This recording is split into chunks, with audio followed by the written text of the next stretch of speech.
Mesto je plné hipsterov, takže sa nevie vpratať do ulic.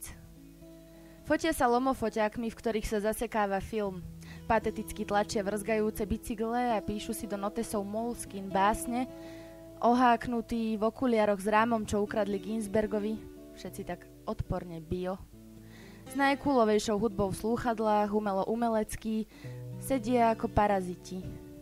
Na každom rohu nájdeš medzi nimi svojich bývalých kamošov, čo trčia zo zadku literárnemu magnátovi. Sú tam frajerky spevákov, kultovo zaprdených kapiel, sú tam ich speváci, poslucháči, ľudia s obsami z útulku, je tam celý mainstreamový underground. V meste, kde sa nedá dýchať, nedá chodiť, v meste plnom hipsterov. Umenie. Vraciaš sa z práce, ktoré ti kradne rána s knihou miesto vankúša. Chuť vôbec niečo začínať? Vyrastol si z trendových giest, dajte mi posteľ, básne, malé pivo alebo zopár fľaš vína, večeru a svätý pokoj. Už vieš, že umenie sa robí inak ako móde na očiach. Nenájdeš ho medzi ovcami, v stádach ani v lifestyleových časopisoch. To skutočné je také opustené ako ty, keď prídeš domov z práce. Irónia. Zjavia sa vždy, keď si vravím, že už dosť, už nikdy, už stačilo. A vpália sa mi do hlavy, ako keď si pichneš heroín. Aby som sa nevedela sústrediť, ako by to bolo naschvál, aby som začala myslieť na to, že už by bol možno čas prestať sa trhať z reťaze, čas, keď si uvedomím, ako mi chýba objatie a prepletené nohy pri pozeraní TV, čaj, keď plujem čierňavú z plúc na všetky strany, ako by sa ten okamih dal zachytiť forever. Obhrízam si nechty do krvi a prúdi aj spodnou perou ten krvavý dych. Vzduch vonia morom a za oknom strieľa ohňostroj, pripomínajúc prvú svetovú. Moji muži sa zjavia vždy len tak, aby sa nepovedalo. Aby som kvôli ním napísala ďalšiu všívavú báseň. 3 mesiace po. Zdrhala som domov a z neba vylievali vedrami hektolitre kyslého dažďa. Imidžala Barbie, čo vyťahneš zo studne, len s kratšími nohami a väčším zadkom. Ego premočené do nitky a vravela som si, že je to irónia čohosi, keď ťa už 3 mesiace neviem stretnúť na spoločnej ulici. Keď bývaš o 2 vchody ďalej. Že je to vlastne fajn, lebo dnes aj tak vyzerám ako krava a ešte aj mokrá.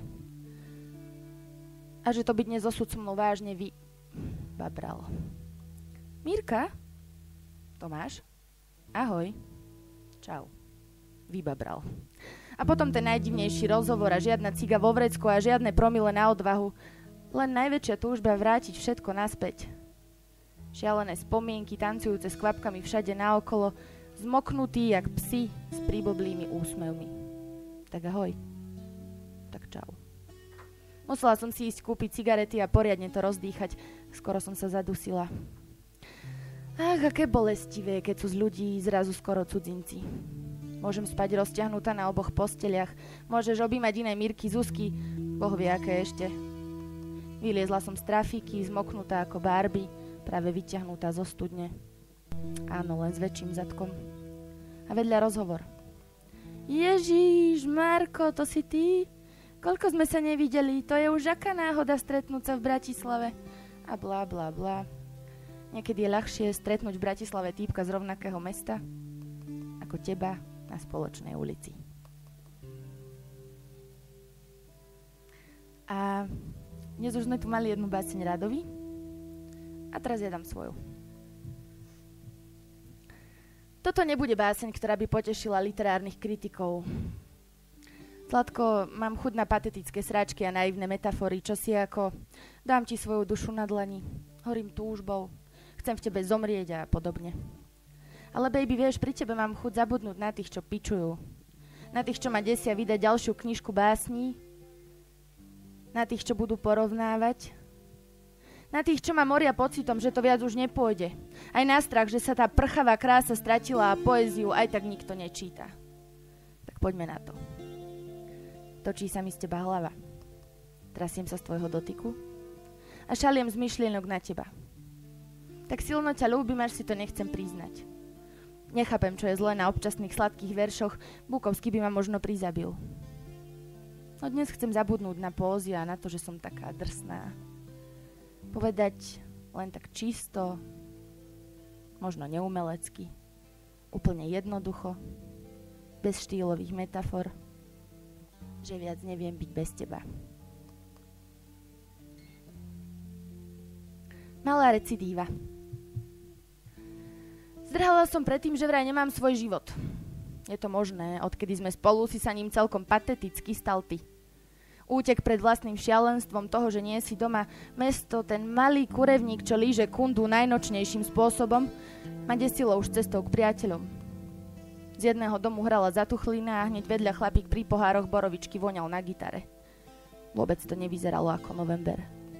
Ten byt mal byť útekom pred všetkým, no videla som priateľa, ktorý priebal svojej žene len preto, že sa jej nepáčilo, že ma oslovil maco.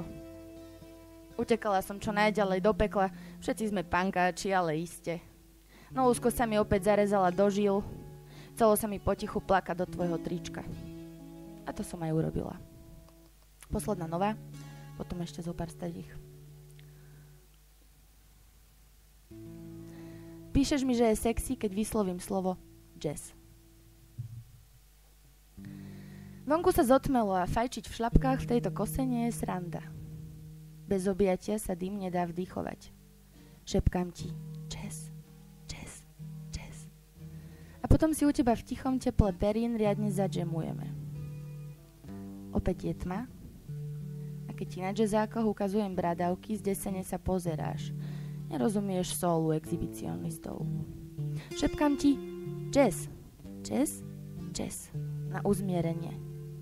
A potom si u mňa v teplom tichu izby narýchlo zasketujeme. Ráno čumí spoza závesov a z tvojho klavíra zlizujem posledné kvapky koncertu. Brnkáš mi po strunách, až kým sa nerozochviem a v teple, v tichu, v izbe, v perinách vykríknem to slovo. Jazz!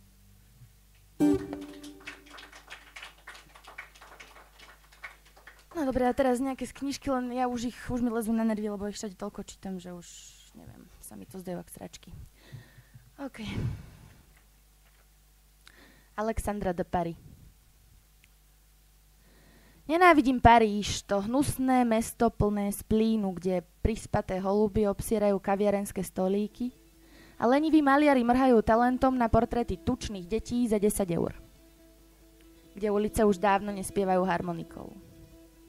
Nenávidím Paríž, všetky tie šanzóny a kabarety, červený mlyn aj ťahavé tóny nudných speváčok, tú kopu šrotu zvanú Eiffelovka aj špinavú scénu plnú mŕtvych rýb. To biedne mesto, kde od chudoby skápali moji obľúbení autori, zatiaľ čo snoby vyžierali foie gras v lesklých baroch. Nenávidím Paríž, tú fabriku na neveru z hýralcova lacné štetky, kde sa v baroch tancuje náruživo telo na telo. Kde motely a hotely a byty pamätajú otrasy zemegule, kde si po šukačke musia zapáliť aj susedia. Nenávidím Paríž, tie jeho domy, strechy, ulice a parky, tie jeho múzea, novinové stánky aj zastávky metra. Tú hlúpu paríštinu. Ça va? Oh là là? Mon amour, je t'aime? To, že sa všetci tvária šik a osudovo. Nenávidím Paríž, odkedy si vtrhla sem a parížskosťou opantala jeho zmysly. Odkedy si zvonila krajinu pochybnosťami a skoro zbúrala moje twilerijské záhrady. Nenávidím Paríž, lebo si mu počmárala srdce. Po parížsky.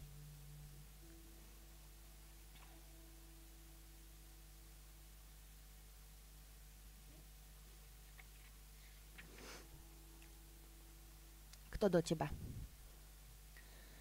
Hádžem do teba chlieb. Teplé, voňavé krajce nehy. Tak ma už neser s tými kameňmi.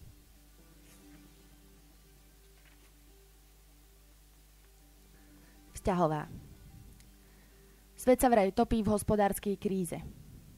My máme vzťahovú. Dala som ti privysoký úver na lásku a ty nesplácaš. Som tesne pred krachom, čakám na New Deal a hľadám svojho Roosevelta. Palacinky. Láska vraj ide cez žalúdok A tak sme v snahe zachrániť to, čo zostalo z prihoreného vzťahu, napiekli asi 100 palaciniek. Obžrali sme sa. Až na stolke lásky rozboleli bruchá. 4:38, nespavosť. Sedím v kuchyni za stolom pre 4 a zvyšní 3 hostia dnes nie sú pozvaní. Zapíjam jablko jablkovým džúsom, zebry na stenách čierno-bielo blikajú a krvilačné motýle im obhrízajú uši. A vravím si, že by ma z toho svinstva nemuselo prehnať, že by bolo fajn, keby mi to jablko ráno presne o 4:38 zapchalo hrtan. Dám šachmat besenej noci a ráno aj tebe, ty parchant. Ešte vládzete?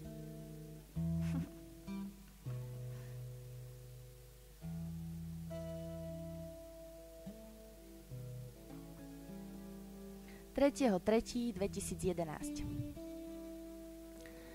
Tiché ráno v Budmerickom lese. Som prvou rusalkou, čo dnes razí stopy do čerstvého snehu. Veľkosť 37. Ostrý vzduch je lepší ako make-up od Max Factoru. Farbí mi líca nevinným pírom 13-ročných slečien. Pokojné ráno v Budmerickom lese, hodím si zdravá z prikaplnke a poprosím Máriu o rannú dávku inšpirácie. No a čože som ateista. Ďatle špárajú v útrobách stromov a hrajú veselý marš do kroku.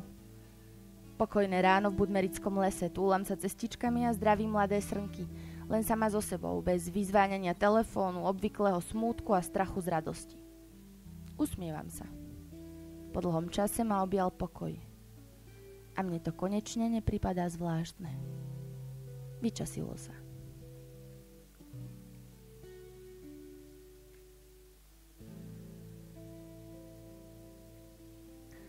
O hlade a smede.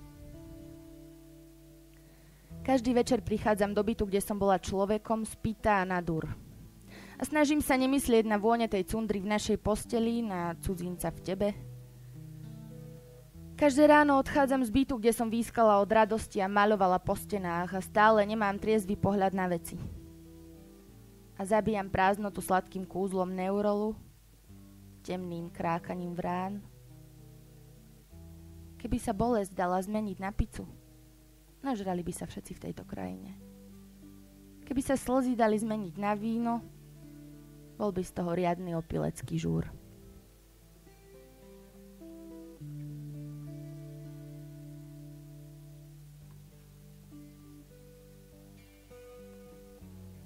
Nie návratu do jaskyne nás priveľa.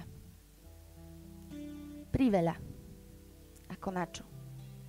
Trhať nebu nylonové pančuchy, loviť zvery, lebo sa nám naša koža nepáči, požičať si navždy priateľovú ženu, zabíjať pre svetú vec, servírovať klamstvá na raňajky, predávať tony narkotík slepcom, roztápať severské nanuky a trhať od seba dvojčky. Na to je nás priveľa. Ale postaviť dom z čokolády, vytvoriť auto na vodu, ušiť lietajúce tenisky, zorganizovať deň objatí, nájsť záhradu všetkým zatúlaným psom, lentilkami nasytiť tých hladných a zastaviť zlo v priestore, a to je nás primálo. Myslím, že by sme sa do jaskýň predsa len zmestili.